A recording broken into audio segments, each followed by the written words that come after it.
اور میں 17 سال تک اس عدالت کا رکن رہا ہوں جس میں ہم نے 200 قوانین ختم کیے اور ان کو اسلام کے سانچے میں ڈالا. فوجداری قوانین سارے اول سے لے کر آخر تک، قوانین کا جہاں تک تعلق ہے وہ فوجداری قوانین اول سے لے کر آخر تک سب الحمدللہ وہ شریعت کے مطابق بن چکے ہیں.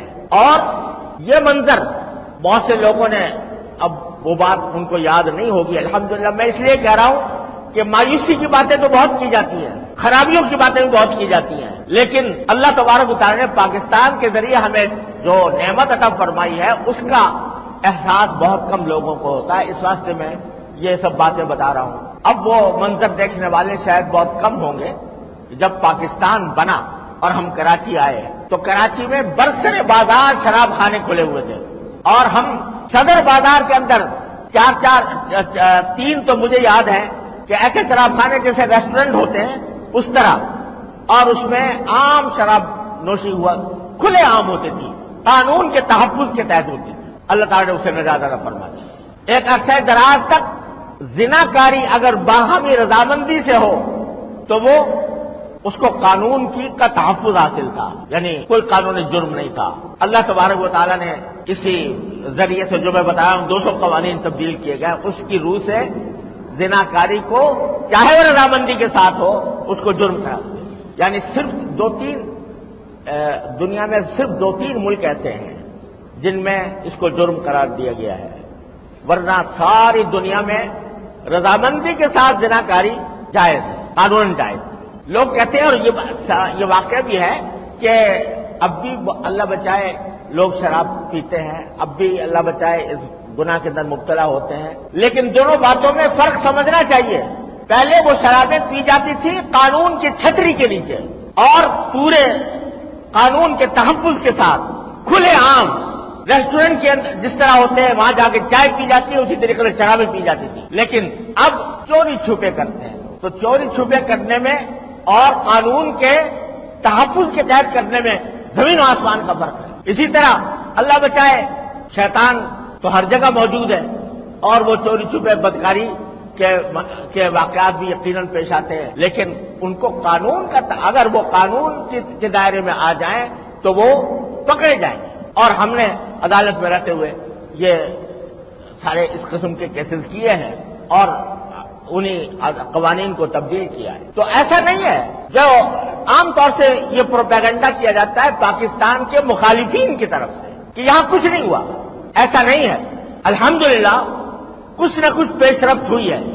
ٹھیک ہے وہ کافی نہیں ہے اور یہ ٹھیک ہے کہ ہمیں اور بڑی آگے منزل کی طرف جانا ہے، لیکن الحمدللہ بہت سی حیثیتوں سے ہمارے ملک کے حالات ساری دنیا کے ملکوں سے ممتاز ہیں. مسلمان ملکوں کا حال یہ ہے کہ وہاں پر اکثر و بیشتر بلا استثناء، بلکہ میں اگر کہوں تو غلط نہیں ہوگا، وہاں پر حکومت کے اوپر تنقید کرنے کی آزادی نہیں ہے. یہاں تک کہ جمعہ کی جو میں تقریر آپ کے سامنے کر رہا ہوں یہ کھل کر کوئی آدمی نہیں کر سکتا اور اس کے اوپر پابندیاں ہیں. تقریریں حکومت کی طرف سے لکھی ہوئی آتی ہیں، ان کو پڑھنا ہوتا ہے، اور اگر کہیں پڑھنا نہیں ہے تو اس کی نگرانی ہوتی ہے کہ یہ کیا کہہ رہا ہے. اگر حکومت کے خلاف ایک لفظ بول دے تو اس کو گرفتار کر لیا جاتا ہے.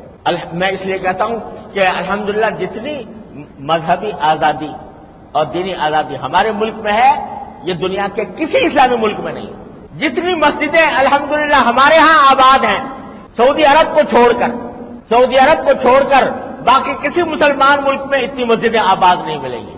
جتنے دینی مدارس اور تعلیم گاہیں الحمدللہ ہمارے ہاں ہیں وہ دنیا کے کسی ملک میں نہیں ہیں. تبلیغی جماعتیں جتنی آزادی کے ساتھ اور فعالیت کے ساتھ یہاں کام کرتی ہیں دنیا کے کسی ملک میں نہیں کام کر سکتی. یہ ساری نعمتیں اللہ تبارک و تعالی میں عطا فرمائے. تو میں اس لیے بات کر رہا ہوں کہ ہمیشہ جب بھی پاکستان کا ذکر آتا ہے اور پاکستان کے حالات کا ذکر آتا ہے تو اس کا منفی پہلو اور اس کی جو خرابیاں ہیں ان کو تو اجاگر کیا جاتا ہے، لیکن جو اللہ تعالیٰ نے نعمتیں عطا فرمائی ہیں ان کو ہم بھول جاتے ہیں. تو اللہ تبارک و تعالیٰ کا شکر ادا کرنا چاہیے کہ اللہ تبارک و تعالیٰ نے ہمیں ایک ایسا ملک عطا فرمایا. جو خرابیاں ہیں ان کے ازالے کے لیے سنجیدہ طریقے پر اللہ تعالیٰ سے مدد مانگ کر ان کو کوششیں جاری رکھنی چاہیے. جو خرابیاں پائی جا رہی ہیں میں پہلے ہی کہہ چکا ہوں کہ ہیں وہ خرابیاں اور ان کو دور کرنے کی ضرورت ہے, اس کے لیے جد و جہد کرنے کی ضرورت ہے. لیکن جو اللہ تعالیٰ کی نعمت ہے اس کی ناشکری کر کے, ناقدری کر کے آدمی اگر بیٹھا رہے گا تو قرآن کریم نے فرمایا جو اگر میری نعمت پر تم شکر ادا کرو گے تو میں تمہارے اندر تمہیں اور دوں گا, اور اگر تم نافرمانی کرو گے تو پھر میرا عذاب بھی بڑھ سکتا ہے. تو یہ جو ہم جن عذاب میں چلے آ رہے ہیں وہ مدتوں سے مسائل کے ایک سیلاب کے اندر گھرے ہوئے ہیں, وہ در حقیقت ہماری ناشکری کا نتیجہ ہے. اچھے اچھے لوگ پاکستان کے رہنے والے, پاکستان میں کھانے والے, پاکستان سے نفع اٹھانے والے, وہ پاکستان کی برائیاں کرتے ہیں اور پاکستان کو یہ کہا جاتا ہے کہ یہ بنا ہی غلط تھا, اور اس طرح کی باتیں کر کے ناشکری کرتے ہیں. جب اللہ تعالیٰ کی نعمت کی ناشکری کی جائے گی تو پھر اس کے فوائد بھی انسان حاصل نہیں کر سکتا, اللہ تعالیٰ کا عذاب بھی بڑھ